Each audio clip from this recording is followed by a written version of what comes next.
This is a Monday afternoon, by the way. This is what your Mondays could look like.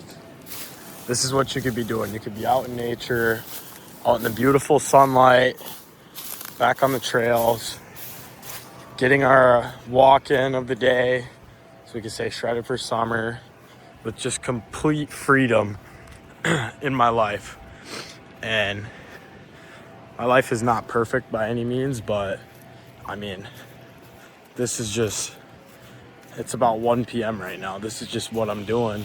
Just going on a walk. I got no freedom, or I got too much freedom, and just rekindling with nature, getting out, moving around. And today's lesson is gonna be on procrastination, because I think at the root of it, that is probably one of the biggest struggles most people have in life, is just procrastination.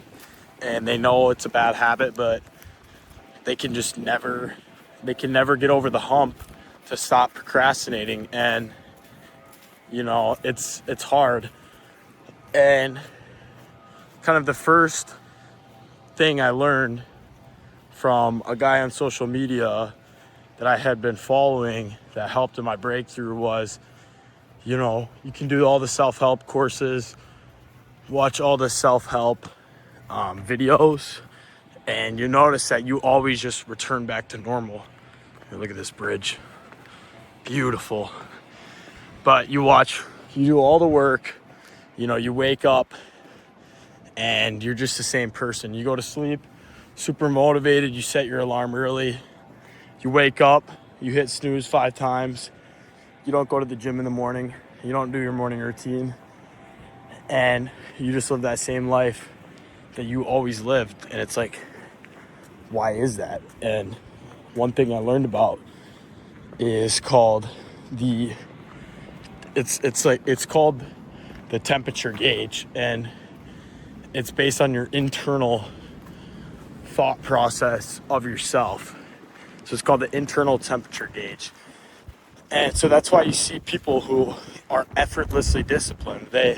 In their mind, their temperature is higher. They think, oh, I always get up and I always work out because I have a 6-pack. That's just who I am. I have a 6-pack. Oh, I don't eat fast food because that's just who I am. That is their natural temperature. And a lot of you guys who struggle with procrastination, not having discipline, oversleeping, overeating, not doing your workouts, not getting the work done that you need to do every day, not reading books, it's because in your mind, in your temperature is too low. You need to turn that shit the fuck up, because how else are you gonna break free? Nothing has been working for you because nothing has changed. And in 5 years from now, you're either gonna look forward and say, wow, look at how far I've come, or you're gonna say, wow, it has been 5 years, nothing has changed. I wish every day that I made those habits and I made those decisions every day to become better, but instead I didn't.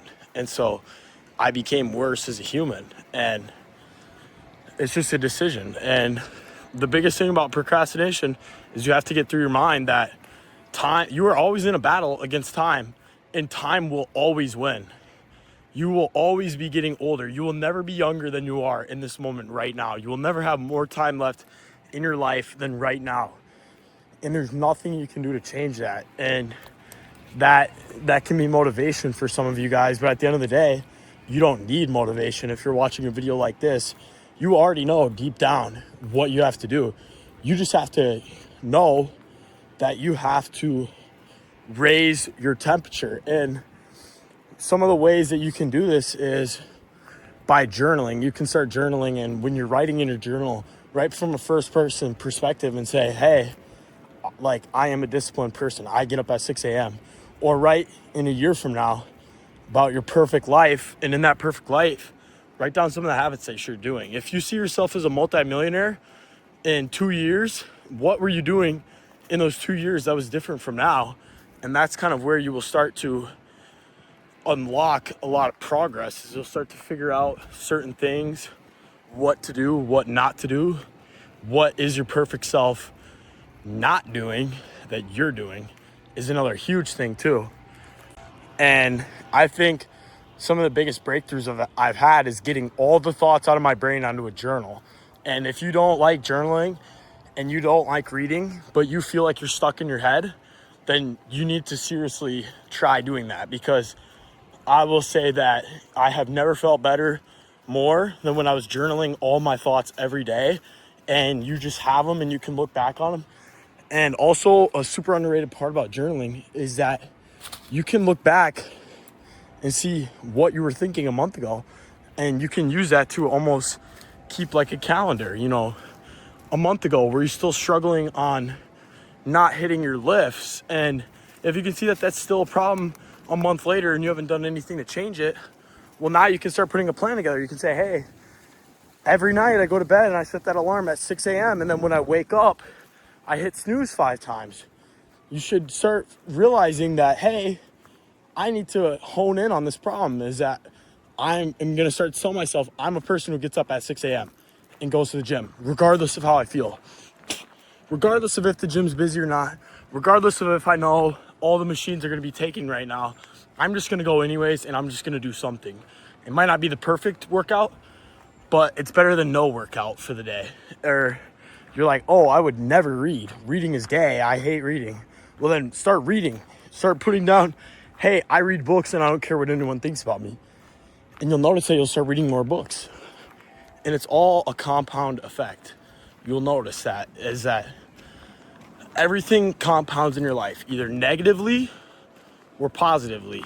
And each little decision that you make, whether it be good or bad, compounds. And there's no such thing as a neutral decision in life. You have to realize that. You think, oh, I slept in, but I did my workout later, so it's a neutral decision. No, that's bullshit. It's not true.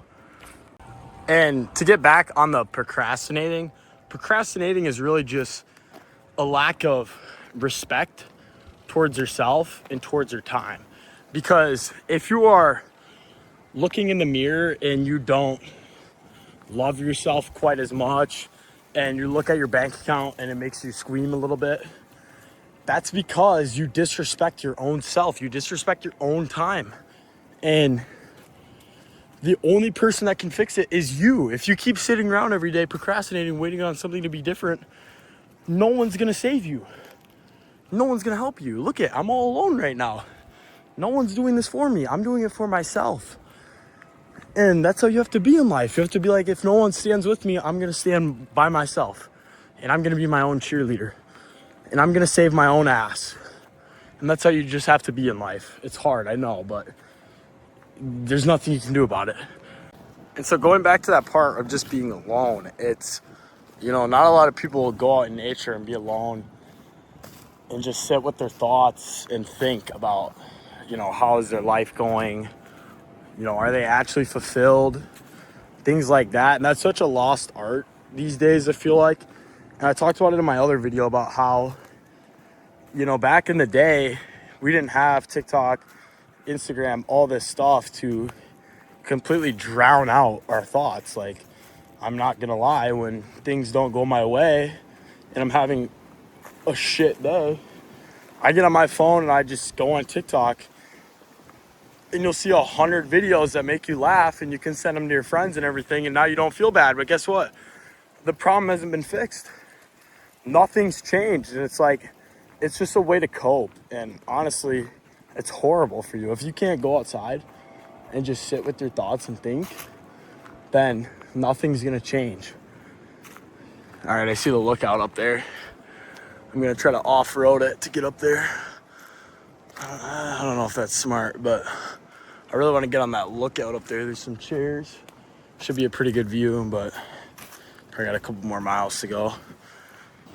A slept on part of procrastination has got to be the fact that you just don't believe in yourself. If I gave you a button that every time you pressed it, it stung you, but you made $1 million, you would not care about that pain and you would just keep pressing it.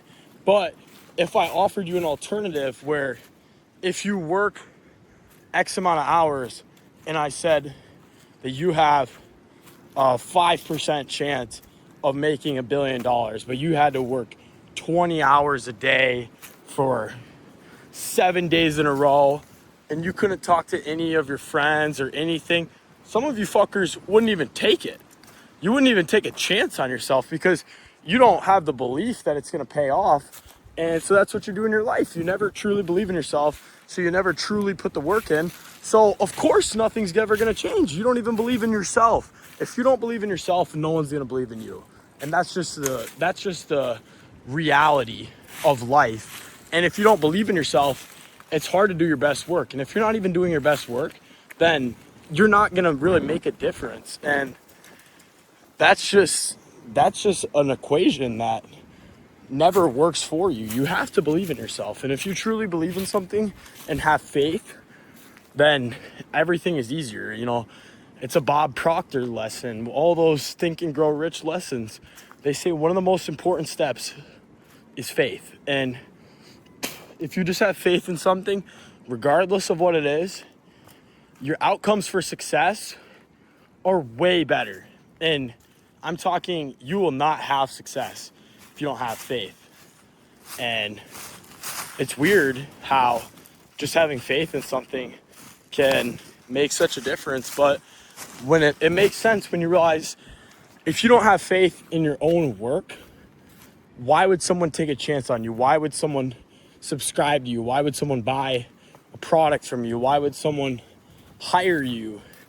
You know, like, you have to be your own biggest fan. And if you're not even a fan of yourself, no one's going to be a fan of you. And that's just such a harsh reality that people need to realize is very much true. And it's hard. It's hard to take a leap of faith on yourself. It's hard to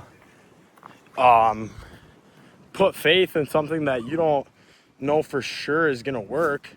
But what's your other options in life? Like you have to look around at your life, and if you're really comfortable with just being average, then it's okay. Then I think I can still give you some value, but I'm trying to help the people who are stuck in life, and I'm trying to tell them what they need to hear, because like I said, you will watch 1 million self-help videos, 100 Andrew Tate videos before you go to bed, and you'll go to bed and you'll think, oh, it's going to be different. And you can't do that. I talked in my other video about how to get rid of procrastination, one thing you can never tell yourself is it's going to be different next time.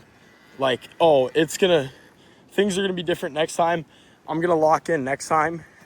I'm going to work harder next time, because we know deep down that you're more than likely not going to make any changes next time. Like, that's why you're stuck in a loop of having a life that you don't love, is because you don't have the discipline. And so you have to get rid of that. You have to cut straight through that and say, I'm not even going to need discipline. I'm just going to get this shit done right now so I don't have to do it later. And then you completely cut out and you cut off a loop. You cut off a loop of failureness. And that's this as simple as you can put it. And you know, you only have so much time. These are the 3 lessons I would say.